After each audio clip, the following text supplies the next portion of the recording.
We are at an inflection point in e-commerce in food and beverage. There was very strong growth in the channel pre-COVID, and one of the results of this terrible humanitarian crisis is a lot of us have been forced to buy more things online. We've seen the amount of households purchasing groceries grow from 13 million households in 2019 to over 43 million households today. That's a jump of 13 to 35% penetration over this time period, and it's just a tremendous growth avenue for food and bev. There are 4 key capabilities food and bev manufacturers should consider to capture the tremendous opportunity ahead of them in e-commerce. The first is you've got to develop an e-commerce strategy. What is it that you're trying to achieve?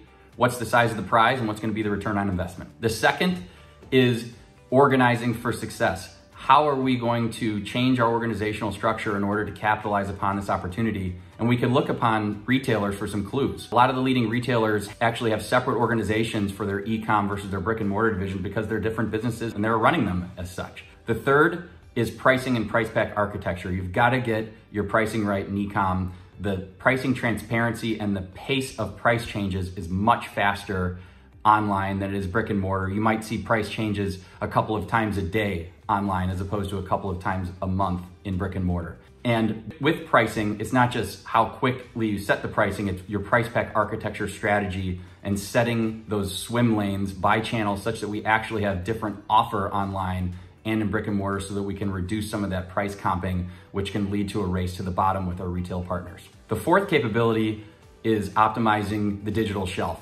This is more blocking and tackling, but it's something a lot of manufacturers get wrong. Not having the best images possible, missing out on some important details in the description, having the nutrition facts up there, and making sure that we're monitoring online reviews such that we're driving the right types of consumer engagement. Pre-COVID, it was predominantly younger consumers and millennials who were most likely to buy their groceries online.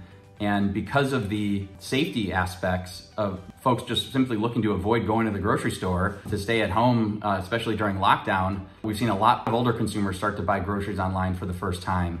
And a lot of those habits are gonna stick. Some of the grocery retailers were ready for it. A lot of us weren't. There's been a lot of opportunity and consumer experience that could have gone better in both grocery delivery all the way to your doorstep as well as curbside pickup. A lot of that's evolving and moving very quickly, and it's a really exciting time ahead, and the future is bright for e-commerce and food and bev.